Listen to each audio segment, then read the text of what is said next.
नमस्कार, capital TV का खास शो राहुल का अग्निपथ देख रहे हैं आप। मैं हूं आपके साथ पूजा।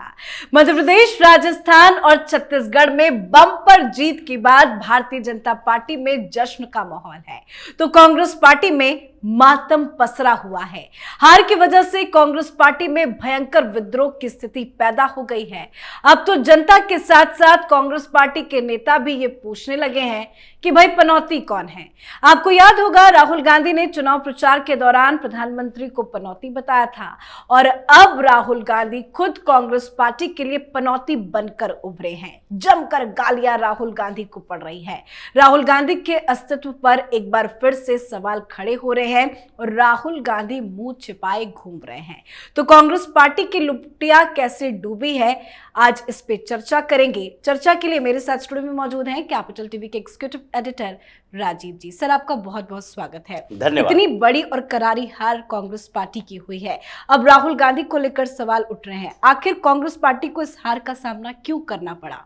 क्योंकि राहुल गांधी जैसा नेता जिस पार्टी की कमान संभाल रहा हो, इनडायरेक्टली उस पार्टी के लिए तो यही स्थिति आनी ही है। जैसे 3 जगह पर कांग्रेस बुरी तरीके से हारी है, एक जगह पर कांग्रेस की जीत हुई है। अब इन 3 राज्यों में जीत और हार के बीच अगर अंतर को देखेंगे कि कांग्रेस क्यों हारी, भारतीय जनता पार्टी की जीत क्यों हुई, और फिर तेलंगाना में कांग्रेस क्यों जीती, बीआरएस और भारतीय जनता पार्टी। ये भारतीय जनता पार्टी वहां पर बहुत ही सामान्य स्तर का प्रदर्शन कर रही है, इसलिए बीआरएस वर्सेस कांग्रेस कहा जा सकता है कि कांग्रेस वहां पर क्यों जीती। अब इन मुद्दों को समझने के बाद ही समझ में आएगा कि आखिरकार राहुल गांधी जो बार बार कह रहे थे, ये पनौती शब्द का इस्तेमाल कर रहे थे, वो पनौती है या नहीं है। छत्तीसगढ़, राजस्थान और मध्य प्रदेश, ये 3 राज्य जहां पर छत्तीसगढ़ में कांग्रेस की सरकार, इन लोगों ने पूरा जोर लगाया छत्तीसगढ़ में कि हर एक व्यक्ति को इतना पैसा दे दो।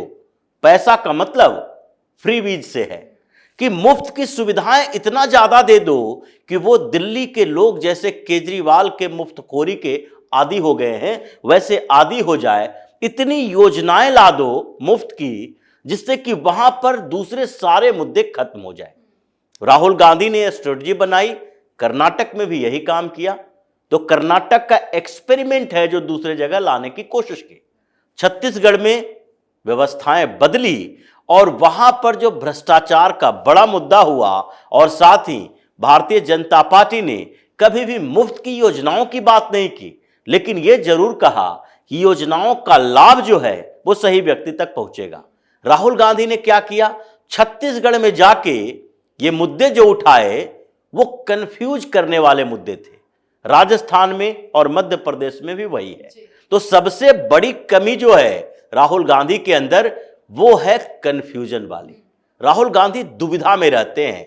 उनको लगता है कि हम इनडायरेक्टली सपोर्ट किसको करें, मुस्लिमों को, डायरेक्टली दिखाने की कोशिश करें कि हम हिंदुत्व की बात को स्वीकार करते हैं।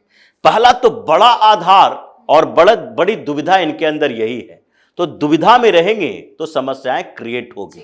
मध्य प्रदेश में कमलनाथ से लेकर दिग्विजय सिंह तक, दिग्विजय सिंह जैसा व्यक्ति जो कि भगवा आतंकवाद जैसा शब्द गढ़ा था, लेकिन वो भी चुनाव के दौरान क्या कर रहे थे, चुनाव के दौरान वो गौ सेवा करते नजर आ रहे थे। हर जगह वो हिंदुत्व की बात कर रहे थे, क्योंकि मध्य प्रदेश में मुस्लिम पॉपुलेशन बहुत कम है। अब 3%, 2% मुस्लिम पॉपुलेशन वाले स्टेट में ये लोग बात क्या करते हैं कि हम हिंदुत्व के पुरोधा हैं। अब वहां पर जो स्टेट लीडरशिप है वो कोशिश कर रहा है कि कहीं भी हिंदुस्तान के अंदर कांग्रेस पर यह ठप्पा न लगे कि ये मुसलमानों का समर्थन करता है, ये हिंदुओं का विरोध करने वाली पार्टी है। लेकिन यही क्या हुआ कि अगर चाहे तमिलनाडु में ही स्टालिन ने ही बोला हो, या फिर बिहार में राजद के नेता चंद्रशेखर ने बोला हो, या उत्तर प्रदेश में कांग्रेस के नेताओं ने बोला हो, अगर आप हिंदू विरोधी बयान दे रहे हैं तो कम से कम राहुल गांधी जैसा नेता, इनको तो आलोचना करनी चाहिए। एक तरफा बातें नहीं चलती है। तो पहली बात तो यही रही कि हर राज्य में, ये जो 3 राज्यों में चुनाव हुए इस जगह पर नॉर्थ इंडिया में, वहां पर तीनों जगह पर राहुल गांधी धर्म के नाम पर कंफ्यूज रहे कि हमारे असली मकसद क्या होना चाहिए। लेकिन उनके स्टेट लीडरशिप है जो धर्म को एक बड़ा मुद्दा बनाने की कोशिश की, चाहे राजस्थान में ही क्यों ना हो, या छत्तीसगढ़ में हो, या फिर मध्य प्रदेश में हो। दूसरी बात, राहुल गांधी कभी ये तय नहीं कर पाते कि हम जहां जा रहे हैं वहां की जनता की आवश्यकता क्या हो सकती है, लोकल मुद्दे क्या हो सकते हैं। वो एक रटे रटाए जो स्क्रिप्ट लिखी हुई है, वो स्क्रिप्ट वहां जाकर पढ़ के चले आते हैं। तो इससे लोग कनेक्ट कभी हो ही नहीं पाएंगे, और लोगों का कनेक्शन जब आपसे नहीं होगा तो फिर लोकल फैक्टर भी काम करेगा, और आपके विरोध में जो पार्टी है, जिस पार्टी से आप चुनौती ले रहे हैं और दे रहे हैं, उस पार्टी के स्ट्रेंथ पर डिपेंड करता है कि वो आपको जीतने दे या हारने दे। जैसे कि 3 राज्यों में हुआ, Bharatiya Janata party main challenger थी। राजस्थान में भारतीय जनता पार्टी इनके अशोक गहलोत की सरकार को उखाड़ने के लिए अपनी रणनीति बना रही थी, छत्तीसगढ़ में उखाड़ने की रणनीति थी, और मध्य प्रदेश में अपनी सरकार को बचाने की रणनीति थी। लेकिन इन तीनों जगहों पर भारतीय जनता पार्टी के साथ सीधे मुकाबला। अब सीधे मुकाबले में राहुल गांधी को यह तय करना पड़ेगा कि एक तो लोकल फैक्टर होता है, जो लोकल लीडरशिप अपने लिए व्यवस्था करेंगे वोटों का। एक होता है कि आपके पास कुछ ऐसे नेता हो, शीर्ष नेतृत्व वाले, जिसका अपना करिश्माई अंदाज हो, जो कम से कम हर जगह पर जाएं तो आपके लिए 10-5% वोट ऐड करवा दें। अगर राहुल गांधी कहीं जाते हैं और लोकल फैक्टर के साथ वोट ऐड नहीं करवा पाएंगे तो फिर इनकी आवश्यकता क्या है। राजस्थान में कांग्रेस चुनाव हारी क्योंकि राजस्थान में कांग्रेस के लिए समस्या यह थी कि भ्रष्टाचार का मुद्दा उठा।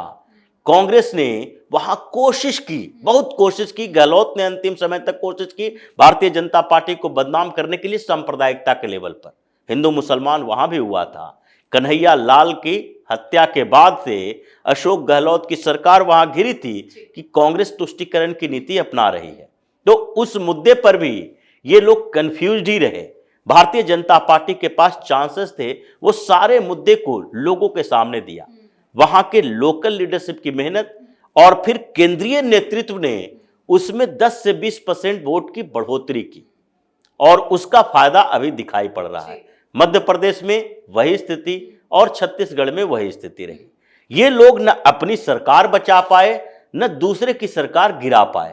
यानी मध्य प्रदेश में अगर इतनी बड़ी जीत हो रही है और उसमें भी इतने सालों के एंटी इनकम्बेंसी, और उसके बावजूद ये जो बार बार आरोप लगा रहे थे, पिछली बार तो हम चुनाव जीत गए, उसके बाद इन लोगों ने हमारे विधायकों को खरीद लिया और उसके बाद सरकार गिरा दी, फिर भी लोगों का भरोसा ये नहीं हुआ कि आप तो गलती से जीत गए थे, वोट ज्यादा नहीं दिए थे हम लोगों ने, लेकिन आप गलती से 200, 400, 500 वोटों से कुछ जगह पर जीत गए और इसके कारण आपकी सरकार गिरी है।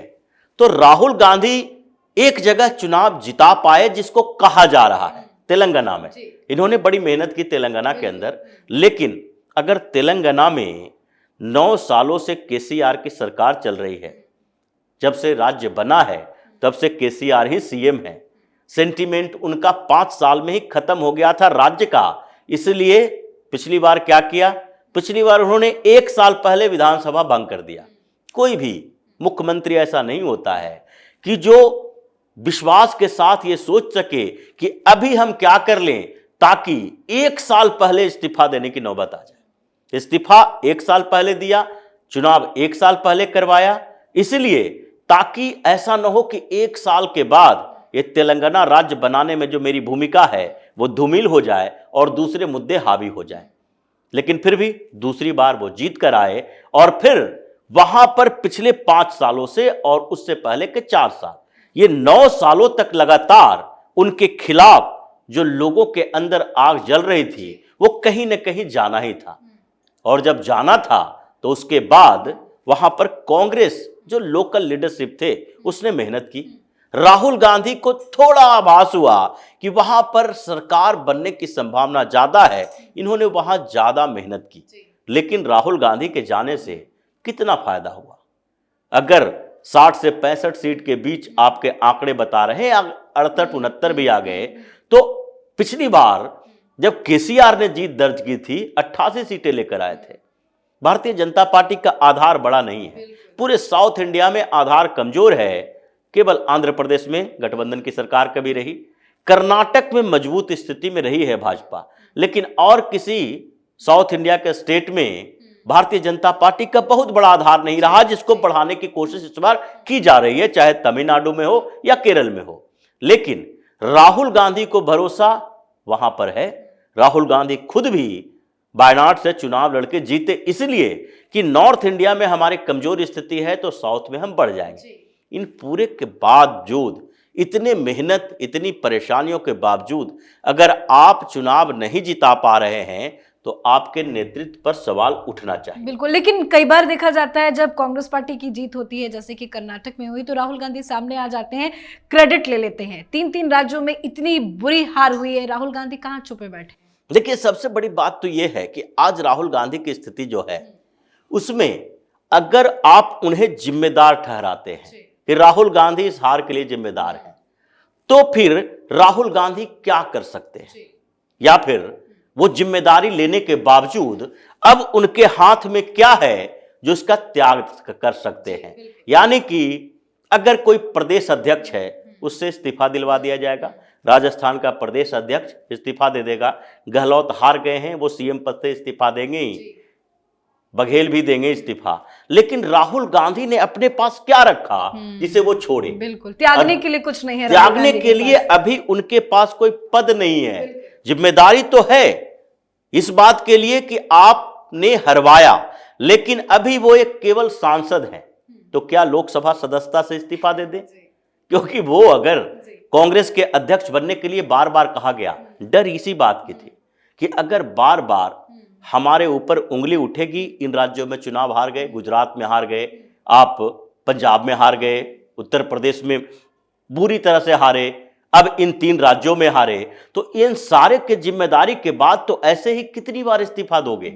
परेशानियां इस बात की तभी राहुल गांधी जिम्मेदारी लेने से बचते हैं। इसलिए राहुल गांधी जिम्मेदारी लेने से बचते हैं। लेकिन जनता तो ये देख रही है, जनता ने जिम्मेदार बना दिया है कि बड़ी बड़ी बातें कर रहे थे, हवाई किला बना रहे थे, जो एक सपना पाल के रखा था। पीएम बनने का सपना इनका नहीं है, वो कब का टूट गया। अब ये सपना है कि पीएम का उम्मीदवार बने। सारी विपक्षी पार्टियों के तरफ से, सारी पार्टियों के तरफ से हम एक बार कम से कम मोदी के सामने खड़े तो हों। लेकिन अब वो भी सपना टूट जाएगा। इंडी अलायंस की कोई पार्टी इन्हें स्वीकार नहीं करने वाली। जी, बहुत बहुत धन्यवाद सर समझाने के लिए। धन्यवाद। तो राहुल गांधी की भविष्यवाणी सच साबित हुई है। राजस्थान, छत्तीसगढ़ से कांग्रेस का सफाया हो गया है, तो वहीं मध्य प्रदेश में बीजेपी की बम्पर जीत ने सभी को चौंका दिया है। पर जो हार कांग्रेस पार्टी को झेलनी पड़ रही है, उसका बड़ा कारण सिर्फ और सिर्फ राहुल गांधी भी है। राहुल गांधी का कोई दांव इस चुनाव में नहीं चला और अब राहुल गांधी को लेकर एक बार फिर से पार्टी में विद्रोह हो गया है। इस पे आप अपनी राय कमेंट कर लिखें। देखती रहिए कैपिटल टीवी। नमस्कार।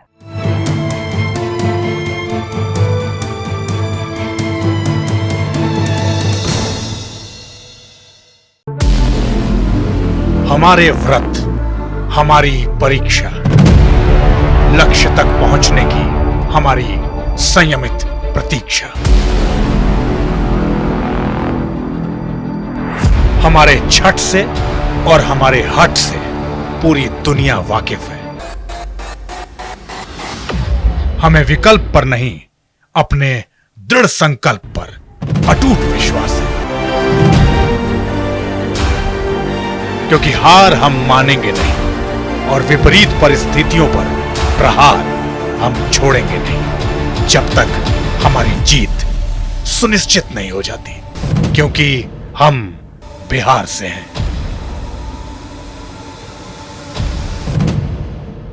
कैपिटल टीवी पर मैं अमित प्रकाश लेकर आ रहा हूं बिहार पर एक ब्रांड न्यू स्पेशल शो। हम बिहार से हैं।